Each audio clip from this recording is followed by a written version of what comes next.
Faris mendengar seseorang sedang memanggilnya. Dia memalingkan kepalanya, namun suara yang dia dengar tidak hilang, bahkan suaranya malah semakin keras. Lalu, dia merasa ada yang menarik lengan bajunya. Ya tuanku, pangeran kerajaan. Mata Faris tersentak terbuka. Sekeliling berubah total, meja kerjanya lenyap, dan bilik yang penuh post-it juga hilang. Mereka semua telah tergantikan dengan pemandangan yang aneh.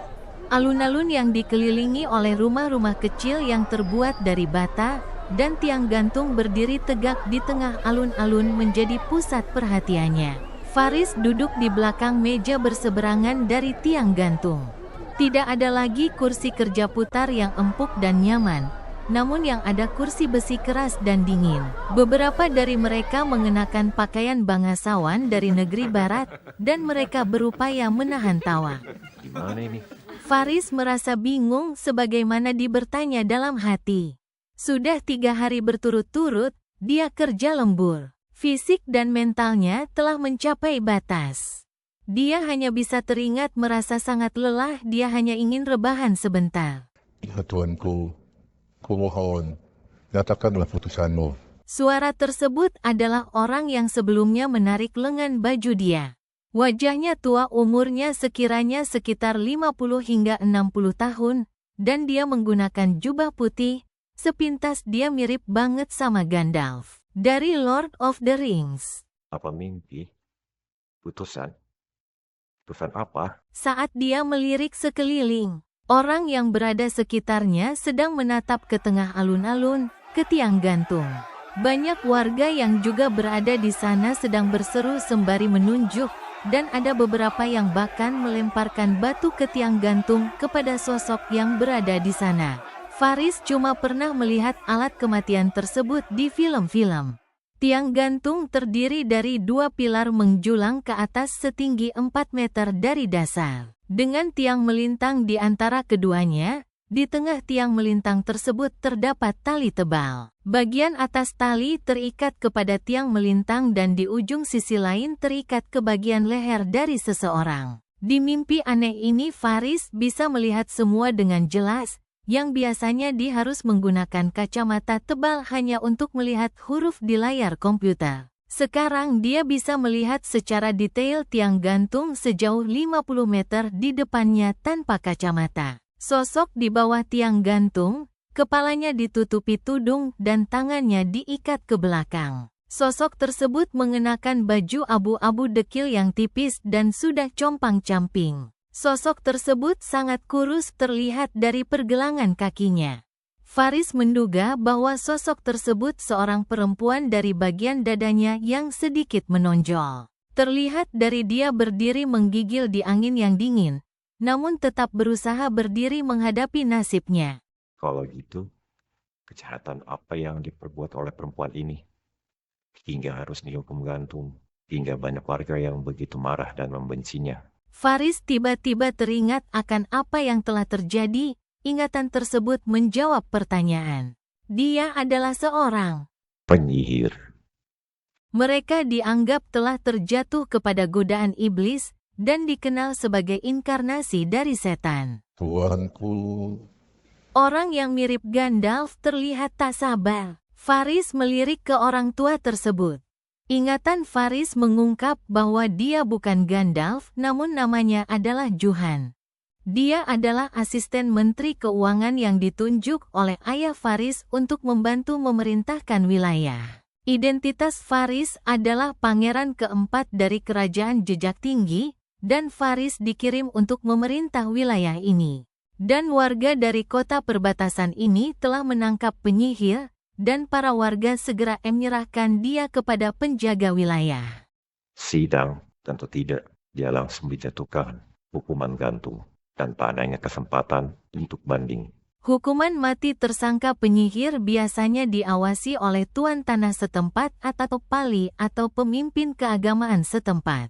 Namun semenjak Faris mengambil alih maka dialah yang bertanggung jawab.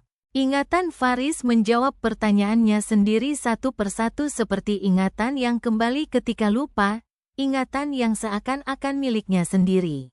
Namun dia masih bingung, Tidak mungkin ada mimpi yang begitu nyata. Lalu Faris berpikir, apakah mungkin ini bukanlah mimpi? Apakah ini perjalanan waktu? Kembali ke era pertengahan yang kelam di Eropa dan diriku menjadi Donald. Diriku yang dulu cuma jadi insinyur mesin dekil, menjadi pangeran keempat sebuah kerajaan. Wilayah perbatasan kecil sungguh tandus dan terbelakang, bahkan namanya tidak terlintas di ingatan Donald. Bagaimana sekarang caraku mengatasi ini? Faris memutuskan untuk mencoba dan mencari tahu bagaimana dia terlempar ke masa lalu nanti. Sekarang masalahnya adalah bagaimana cara untuk menghentikan kegilaan yang ada di hadapannya ini. Mengatakan bahwa bencana dan kesialan karena ulah seorang penyihir adalah cara orang zaman dulu. Dia tidak bisa membiarkan hal bodoh seperti menggantung seseorang hanya untuk memuaskan masa yang melihat. Dia mengambil titah tertulis di tangan Juhan dan membuangnya ke bawah dan dengan santai mengatakan, Diriku merasa lelah. Kita akan memberikan hukuman di lain hari. Sudah bubar sekarang. Faris tahu bahwa dia tidak bisa bertindak dengan ceroboh atau mengambil resiko, maka dia menggunakan ingatan Donald, bagaimana biasanya dia berperilaku. Untungnya Donald mempunyai sifat yang semena-mena. Dengan gaya Donald pangeran keempat yang sesuka hati dan menjijikan, dia bebas untuk bertindak semaunya. Faris merasa geli bagaimana bisa seorang yang berumur 20-an yang tak terkendali punya sikap baik. Anggota bangsawan yang duduk bersamanya tetap diam mendengar pernyataan yang tidak terduga.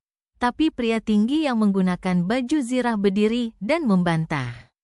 Tuan, ini bukan lelucon. Semua tahu. Para penyihir harus segera dihukum mati setelah terbukti, atau penyihir lain akan mencoba untuk menyelamatkannya. Apakah Tuan menginginkan pasukan kultus ikut terlibat ketika mendengar bahwa kita memberikan seorang penyihir hidup? Kita tidak punya pilihan tentang ini.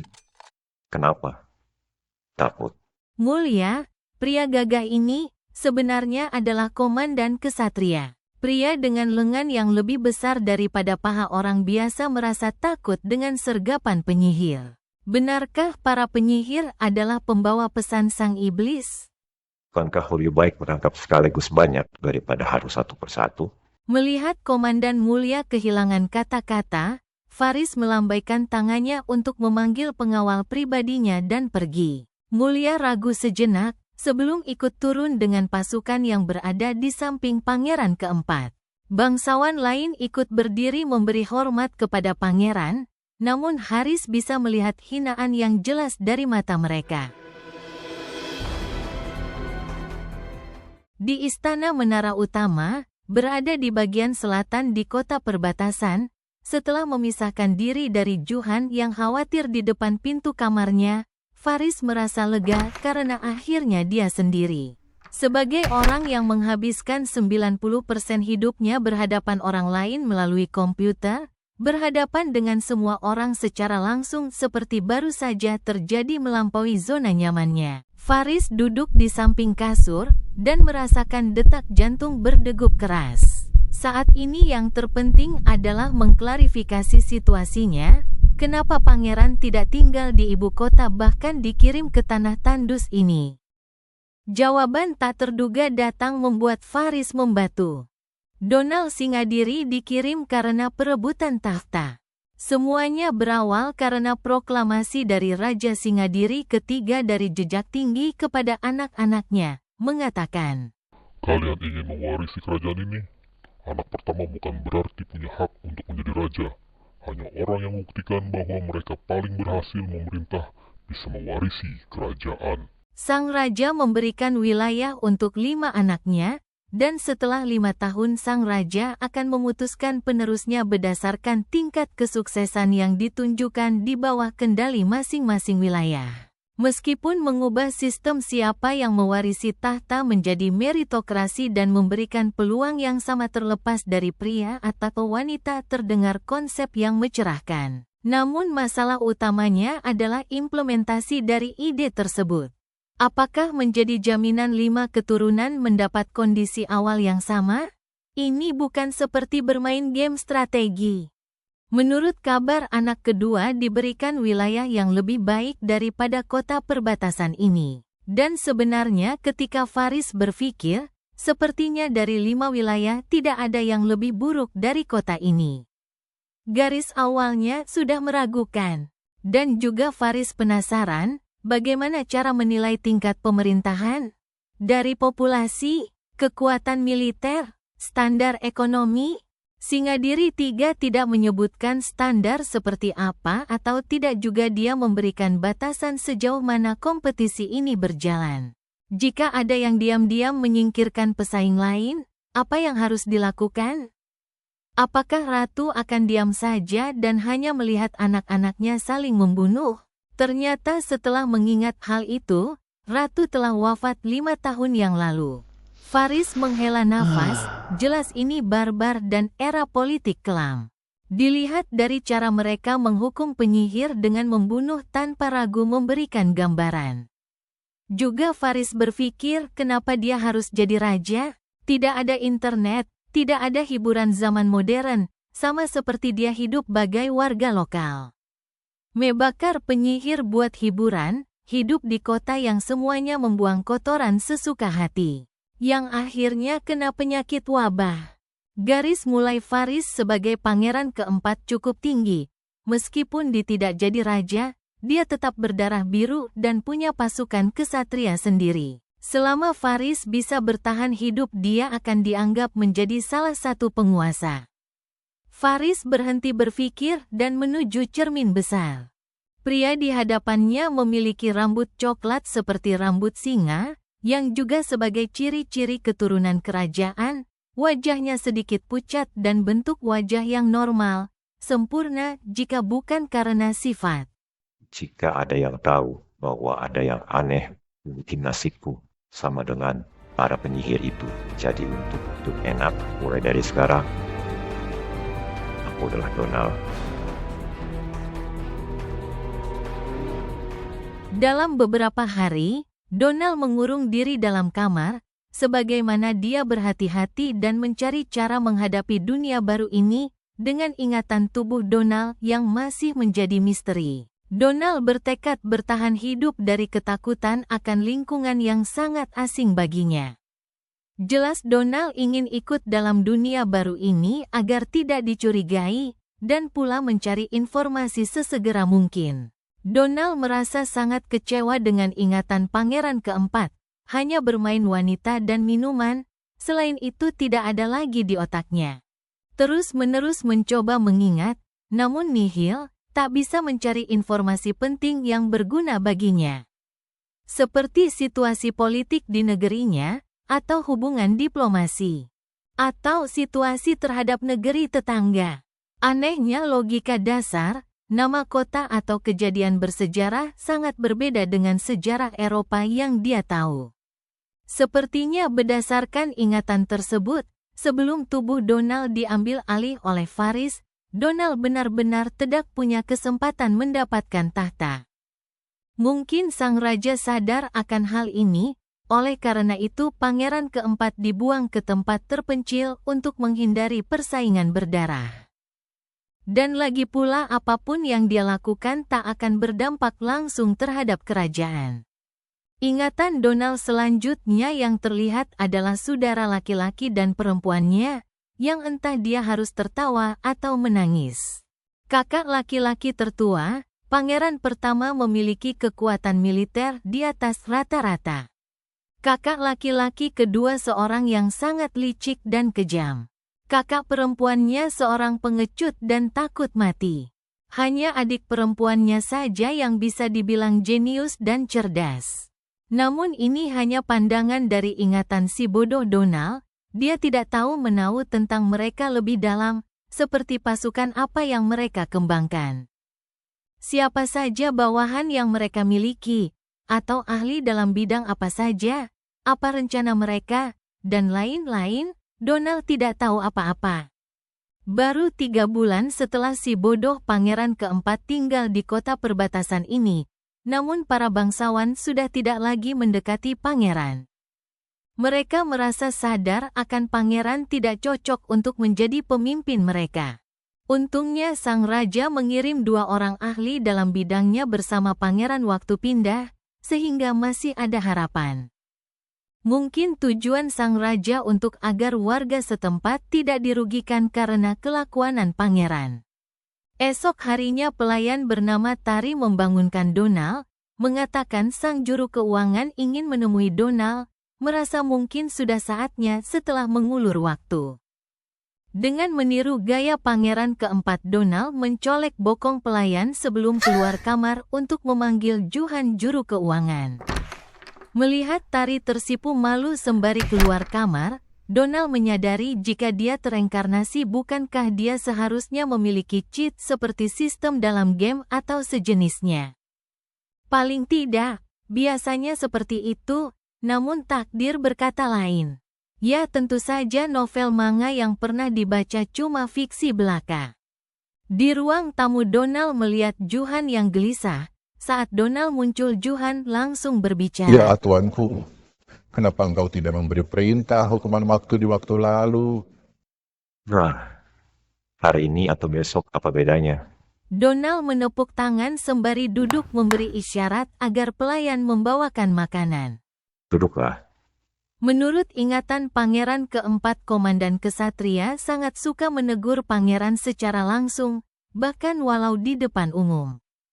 Dan juru keuangan sebaliknya lebih suka menyampaikan sesuatu kepada pangeran ketika mereka sedang berdua. Jika ada masalah, tentu kesetiaan mereka terhadap raja bukan main. Jika diulur terus, penyihir lain akan datang, pangeran. Ini tidak sama dengan kejadian-kejadian sebelumnya, tuan. Apalagi di situasi kacau seperti ini. Bagaimana kau bisa mengatakan itu? Kukira kau bisa membedakan mana hal tahayul dan mana yang bukan. Tahayul? Bukankah itu yang kultus ajarkan ke kita? Mereka tidak akan ikut campur di sini. Justru diriku berpikir sebaliknya tentang propaganda mereka yang mengatakan para penyihir adalah jahat. Meskipun kita tidak secara langsung ikut serta dalam perburuan penyihir, namun masyarakat di sini percaya dengan tahayul yang mereka sebarkan. Jadi kemungkinan penyihir itu... Benar jahat? Contohnya apa? Juhan terdiam sejenak, ragu apakah pangeran hanya membuat lelucon.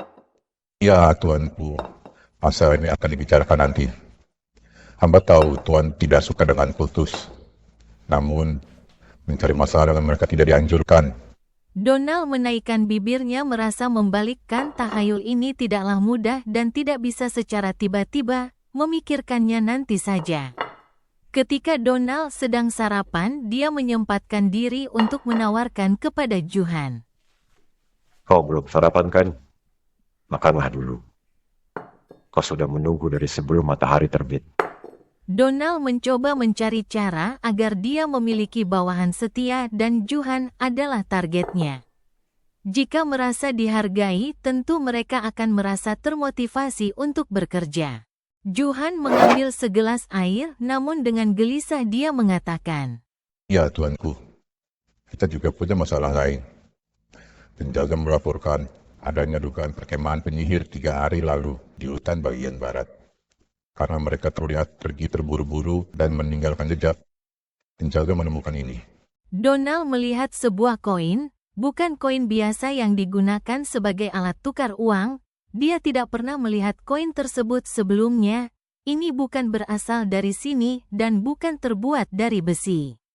Diambilnya dan dirasakan koin tersebut terasa hangat, membuat Donald terkejut karena seperti menggenggam sebuah cangkir berisi air panas. Apa ini?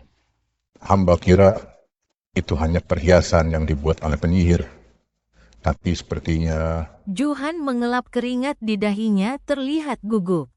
pola yang terukir dikenal sebagai mata iblis gunung suci. Sebagaimana asosiasi penyihir miliki. Donald mengusap sisi koin tersebut, kira-kira terbuat dari keramik. Donald melihat di tengah digambarkan dengan 3 segitiga yang disandingkan dan 1 mata di tengah segitiga. Pola yang kasar mungkin diukir dengan tangan. Donald tidak mengerti apa artinya ini dan menurut ingatan pangeran keempat, dia tidak peduli tentang kultus.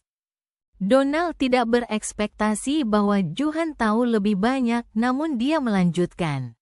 Tuanku belum pernah melihat penyihir sesungguhnya, jadi bisa dimengerti jika kemampuan mereka dilebih-lebihkan.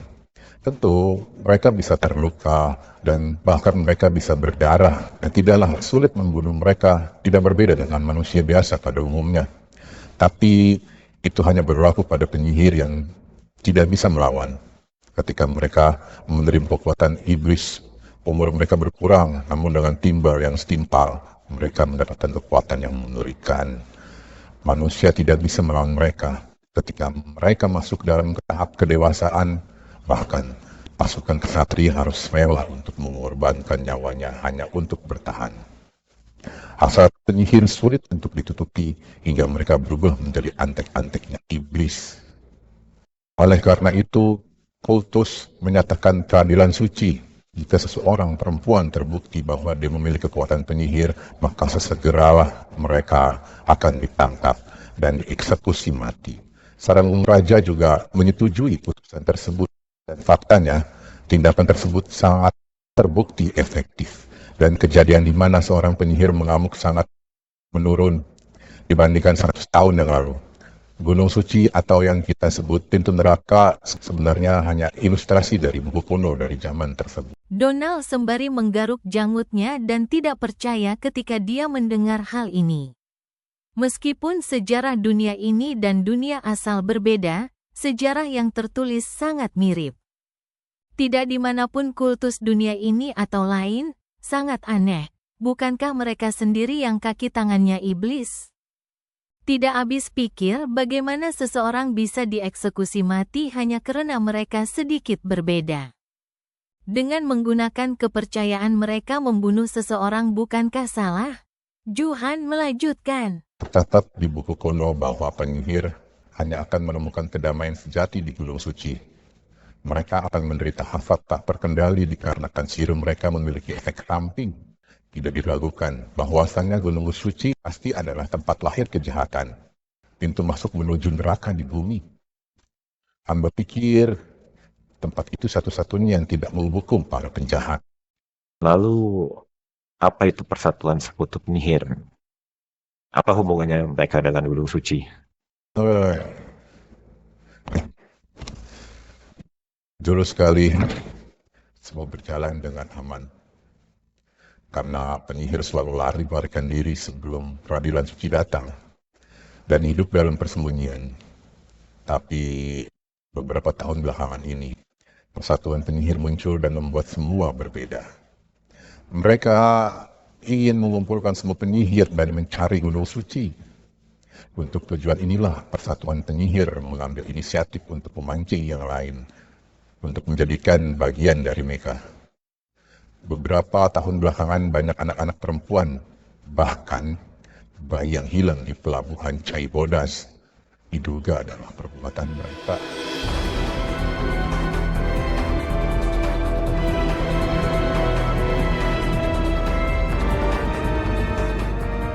Donald menyeka mulutnya dengan serbet lalu mengatakan. Jadi kau khawatir dengan asosiasi penyihir akan mendengar kabar bahwa ada penyihir yang tidak dihukum mati dan akan berusaha untuk menyelamatkannya? Benar sekali Tuan. Jika penyihir itu mati maka selesai. Namun dia masih hidup. Jika penyihir di luar sana berani untuk menculik balita, untuk jadikan tawanan, seberapa jauh mereka akan bertindak jika ada yang sudah menjadi penyihir masih hidup? Tidak heran jika mereka akan menyerang kita. Donald heran dan merasa ada yang janggal tentang situasi ini. Kenapa asisten keuangan dan komandan sangat takut dengan penyihir? Perempuan yang seharusnya digantung itu penyihir kan? Perempuan yang sangat kurus seakan-akan dia akan terhempas ketika tertiup angin. Jika dia benar memiliki kekuatan mengerikan, kenapa juga dia harus diam menunggu kematian? Berdasarkan khotbah kultus dia adalah jelmaan iblis dan harus dieksekusi mati. Bahkan pasukan bersenjata harus bayar dengan nyawa jika berhadapan dengan penyihir. Namun nyatanya iblis kecil ini ditangkap oleh warga biasa, disiksa, dijerat, diikat seperti hewan. Tapi hingga sekarang mereka bahkan tidak melihat bayangan kekuatan mengerikan tersebut. Bagaimana dia bisa tertangkap? Hamba dengar ketika ambang utara runtuh, untuk menyelamatkan diri dia menggunakan kekuatannya dan lalu ditangkap oleh warga yang marah. Donald mendengarkan dan berpikir kenapa harus terjadi ketika hari di mana dia berpindah tubuh. Bagaimana dia mengeluarkan kekuatannya? Maafkan hamba, Tuan. Saya tidak begitu yakin. Situasinya sangat membingungkan. Mungkin seseorang melihat dia menggunakan sihir. Kau tidak menginvestigasi secara mendalam? Ya, tuanku, untuk melanjutkan penambangan adalah prioritas utama. Setengah pemasukan kota ini adalah hasil dari penambangan tambang besi. Dan penjaga mengkonfirmasi bahwa ada seseorang yang melihat dia menggunakan sihir. Sihir seperti apa? Kepala dan sebagian besar tubuhnya tersebar di tanah seperti dilelehkan. Jasadnya bagaikan lilin yang akan habis. Ya, Tuan, untungnya kau tidak melihatnya. Donald berpikir sejenak sembari memainkan garpu di tangannya. Berdasarkan sejarah, sebagian korban dari pembasmian penyihir, mereka tidak bersalah. Mereka hanya dijadikan sebagai alat, dikambing hitamkan oleh penguasa atau kultus untuk mengendalikan masyarakat. Dan apalagi jika ada yang mengenakan pakaian aneh dengan alat mengerikan. Mengatakan mereka bisa melihat masa depan dan meramalkan hidup mati seseorang, mereka pasti akan dijauhi. Kenyataannya orang-orang yang mengaku penyihir hanyalah pengguna reaksi kimia. Dan mengaku telah mendapatkan kekuatan dari Tuhan. Di mata orang modern seperti sekarang, trik tersebut hanyalah hiburan. Ya sayangnya di zaman pertengahan, yang minim pengetahuan dengan mudah salah kaprah menjadi sesuatu keajaiban. Jika ini adalah novel detektif misteri, bukankah merepotkan untuk menyiapkan semua bahan kimia tersebut? Lagi pula tidak mungkin bisa membuat jasad seseorang seperti lilin yang telah meleleh, sepertinya mustahil. Lalu bagaimana bisa dia melakukannya? Menggunakan alkimia, di mana seseorang bisa membaca saja adalah hak istimewa seorang bangsawan. Mungkinkah? Tiba-tiba dengan nada tegas Donald berkata. Bawa aku untuk melihatnya. Johan terkejut, matanya membesar sejenak sebelum berkata. Tuan ingin melihat penyihir? Merasa panik, Johan berdiri hingga tak sadar bahwa minumannya terjatuh. Ya, ini perintahku. Sesaat mau berjalan keluar, Donald berbalik badan. Dan kenapa kita harus menggunakan tiang gantung? Maksudmu, Tuan? Ya, kenapa harus digantung? Bukankah penyihir biasanya dibakar? Benarkah? Tapi dia tidak takut api. Penjara bawah tanahnya kecil, di sini tanah tandus tidak memadai untuk menyediakan ruang yang cukup. Kebanyakan kriminal langsung dijatuhi hukuman mati atau dilepaskan. Selain Johan, pangeran ditemani komandan mulia, sipir penjara dan 2 penjaga. Penjara memiliki 4 tingkatan dan dindingnya terbuat dari balok granit yang keras. Ini pertama kali Donald mengunjungi tempat seperti ini. Dan semakin dalam mereka berjalan semakin sempit jalan utamanya. Dan ruang sel juga semakin sedikit. Tanahnya basah dan berlumut. Air pembuangan mengalir di sela jalan, terus hingga lantai terdalam. Tentunya penyihir ditahan di lantai paling bawah, tiap lantai yang dilewati semakin bau udaranya. Tuan, bukankah terlalu berisiko jika hanya untuk melihatnya?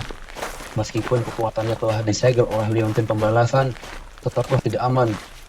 Yang mengatakan hal tersebut adalah komandan mulia. Ketika dia mendengar kabar bahwa pangeran akan mengunjungi penyihir di penjara bawah tanah.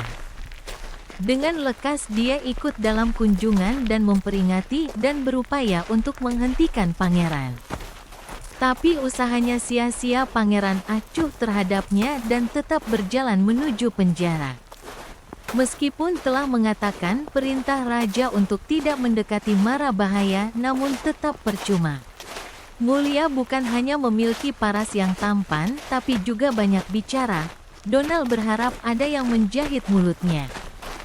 Kau harus berani melihat seseorang secara langsung untuk memutuskan apakah dia jahat atau tidak. Bukankah itu tugas seseorang sebagai ksatria? Memang benar. Namun penting juga untuk menilai kemampuan seseorang dan melakukan tindakannya sesuai dengan kemampuan. Tindakan gegabah bukanlah dianggap sebagai keberanian. Jadi yang kau katakan adalah ketika kau berhadapan dengan lawan yang lebih lemah, kau bisa menegakkan keadilan. Dan jika lawan lebih kuat, kau pura-pura tidak lihat. Itu bukan maksudku, Tuan. Sebelumnya dirimu takut akan sergapan penyihir. Dan sekarang, kau bahkan takut akan gadis kecil? Wah, komandan kita sungguh sangat menakutkan. Meskipun komandan banyak berbicara, namun dia tidak pandai dalam perdebatan. Melawan seorang yang pandai berbicara seperti Donald, dia kalah telak. Setibanya di lantai paling bawah. Lantai yang terdiri dari hanya 3 sel kiri kanan dan tengah. Sipir penjara menyalakan obor yang dipasang di dinding luar sel. Kegelapan perlahan lenyap dan di pojok sel Donald melihat sosok yang tersandar. Cuaca dingin dan udara penjara yang lembab membuat napas mengeluarkan kabut putih ketika menghela nafas. Donald menggunakan pakaian sutra dan jubah yang tebal, jadi tidak merasa kedinginan. Namun dia melihat gadis tersebut hanya mengenakan carik kain yang tidak bisa menutupi seluruh tubuhnya, tangan dan kakinya terlihat membiru. Pencahayaan yang datang dari obor membuat sang gadis membuka mata dan menatap langsung ke mereka. Sepasang mata biru pucat, bagai danau tenang sebelum dihujan badai, tak ada rasa takut terlihat di wajahnya, yang ada hanya rasa amarah dan benci. Namun nampak seperti api yang berkobar membara, entah kenapa dia merasa obor ini terasa redup di hadapannya. Gadis kecil itu perlahan berdiri sembari bersandar di dinding sel, berjalan agak pincang menuju jangkauan cahaya obor. Gerakan yang sangat simpel, namun gerakan tersebut membuat para pria besar menahan napas, bahkan ada yang mundur beberapa langkah ketakutan. Komandan Mulia menggerakkan diri berdiri di depan Pangeran Donald. Siapa namamu? Donald bertanya sembari menepuk bahu komandan agar tidak merasa gugup. Ayla. Jadi, bisakah kau jelaskan apa yang terjadi di tambang secara detail? Ayla mengangguk. Awalnya Donald ragu dia mau membuka mulut. Dia membayangkan gadis itu hanya diam atau memaki, namun malah dia merespon. Tanyakan apapun yang Tuan mau. Bukan kisah yang rumit, tapi cerita sedih pada umumnya. Ayah Ayla adalah seorang penambang dan ketika tambang runtuh dia sedang di dalam tambang. Segera setelah kabar tambang runtuh terdengar, Ayla dan keluarga yang lain segera berusaha menyelamatkan kerabat mereka. Tambang utara memiliki rumor bahwa dulu adalah sarang dari monster kuno. Jadi banyak jalan yang bercabang.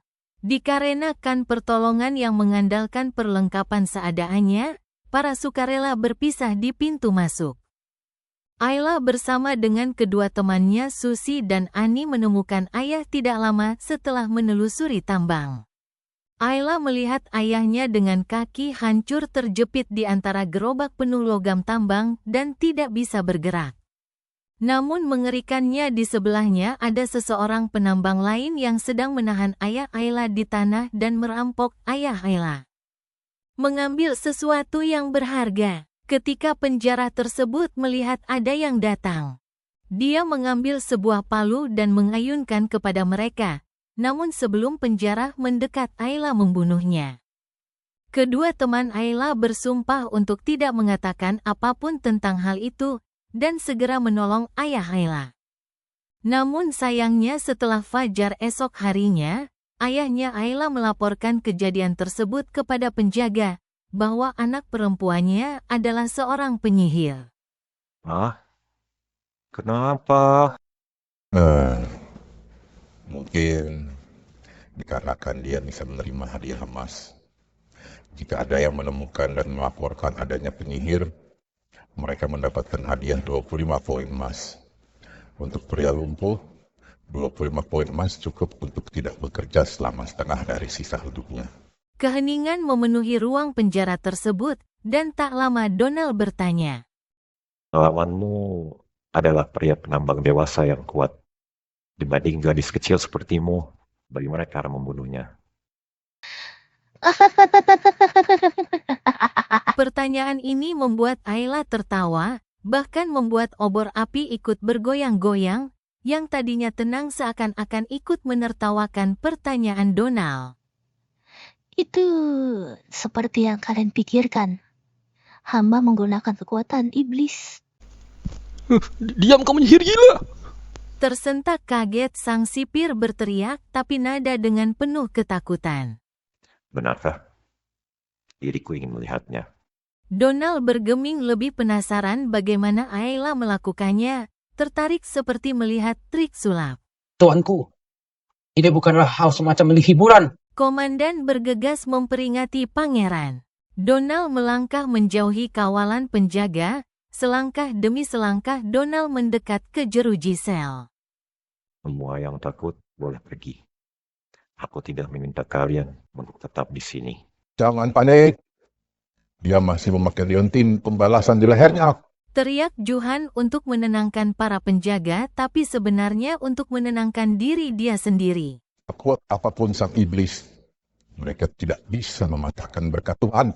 Berdiri di depan jeruji besi, jarak Donald dan Ayla hanyalah sejauh jangkauan tangan, terlihat jelas di pipi Ayla debu dan luka memar.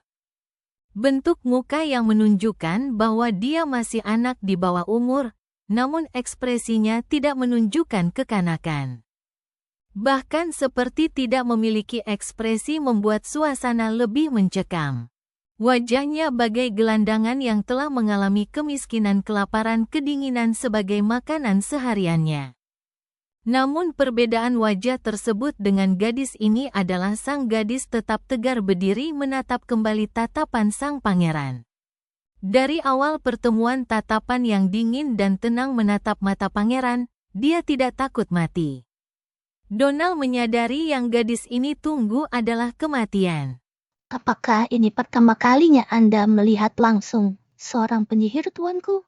Rasa penasaranmu mungkin akan membawamu dalam rangkulan kematian. Jika benar begitu, kekuatan yang katanya bersumber dari iblis, kau tidak akan berada dalam situasi seperti ini. Lagi pula, bukan aku yang seharusnya takut, tapi ayahmu. Pencahayaan di ruangan tiba-tiba meredup, dan ini bukanlah ilusi, seperti ada yang menahan kobaran api dari obor, apinya mengecil seperti kehilangan oksigen. Di belakang pangeran terdengar suara napas terengah penjaga, dan suara bisikan seperti berdoa, dan tidak lama seseorang jatuh tak kuat menahan rasa takut. Detak jantung Donald ikut berdetak kencang merasa ada hal yang tidak beres. Di sisi logika, menurut apa yang telah dia pelajari sebagai orang yang mengerti akan hukum fisika dan kimia, hal ini hanyalah kebetulan. Namun di sisi lain dia sedang berdiri di dalam sebuah dunia berbeda dan penuh misteri. Tergantung di leher seperti rantai, apakah ini yang disebut liontin pembalasan? Seperti sebuah aksesoris sederhana anak-anak. Rantai merah dengan liontin transparan, jika sang penyihir tidak diikat kedua tangannya di belakang, bukankah dengan mudah dia bisa melepaskannya begitu saja? Dengan cepat dia meraih liontin tersebut dan menariknya hingga terputus lalu melemparkannya ke lantai. Gerakan tersebut mengejutkan Ayla. Ayo, tunjukkanlah. Donald berbisik dan dalam hatinya dia mengatakan, Apakah kau seorang pembohong yang menggunakan sejenis reaksi kimia, ataukah kau benar seorang penyihir? Jika sekarang kamu mengeluarkan botol dan cairan lalu meraciknya, maka akan sangat kecewa. Namun Donald terkejut dengan apa yang terjadi setelahnya. Donald mendengar suara yang sumbernya berasal dari perubahan suhu cepat pada air karena adanya panas. Dan dengan cepat suasana berubah drastis, air yang ada di bawah mulai menguap menjadi uap. Donald melihat kobaran api muncul dari kaki Ayla, dan pijakan di sekitarnya ikut terbakar. Obor-obor di dinding pun ikut berkobar membesar satu persatu bagaikan ada yang meniupkan gas. Api pun membesar menyelimuti seluruh tubuh Ayla, membuat seluruh penjara bawah tanah terang bagaikan siang hari. Para penjaga pun tak sanggup menahan diri, berteriak ketakutan. Sang penyihir berjalan maju dan juga api yang menyelimutinya. Saat cukup dekat dengan jeruji besi, api yang menyelimutinya membakar besi. Tak butuh waktu lama hingga besi itu berubah warna menjadi kemerahan dan menjadi pilar api yang panas. Pangeran terpaksa untuk mundur, panasnya cukup untuk membakar kulit dari dekat, merasakan sensasi terbakar. Dalam beberapa detik, suhu udara musim dingin berubah seketika menjadi suhu terik panas matahari musim panas, mungkin lebih parah. Panas yang dihasilkan bukan dari sinar matahari namun suatu yang menghasilkan suhu sangat tinggi. Di hadapannya dia menghadapi api yang membara, dan di arah belakang dia merasa merinding di punggungnya. Dia bahkan merasakan keringat dingin mengalir. Aku salah selama ini. Aku ingat dia tidak takut api. Dan dunia ini adalah dunia fantasi. Donald mengingat apa yang dikatakan Johan. Dia adalah api itu sendiri, kenapa harus takut? Setelahnya jeruji besi tidak kuat menahan suhu ekstrim yang diterima dan mulai meleleh. Ini artinya suhu tersebut telah mencapai 1500 derajat Celcius, dan untuk mencapai suhu ini, tanpa bantuan apapun, ini di luar nalar. Tanpa sadar Donald pun melihat dirinya ikut menjauh dari ruang sel yang telah meleleh. Donald bingung apa yang harus dilakukan di situasi ini. Namun di luar perkiraan api itu hilang begitu saja. Obor yang tadinya berkobar membesar, kembali seperti semula, bagaikan tidak terjadi apa-apa. Tapi melihat kondisi sel yang masih berwarna merah meleleh dan udara yang panas bagaikan sebuah kutukan dan mengatakan bahwa ini bukanlah ilusi. Hanya Komandan dan Donald masih berdiri, yang lain sudah terjatuh dan ngompol di celana. Sang penyihir berdiri dan tak berhenti menatap Donald, akhirnya bersuara. Sekarang, rasa penasaranmu terpenuhi, Tuan. Apakah Tuan akan membunuhku?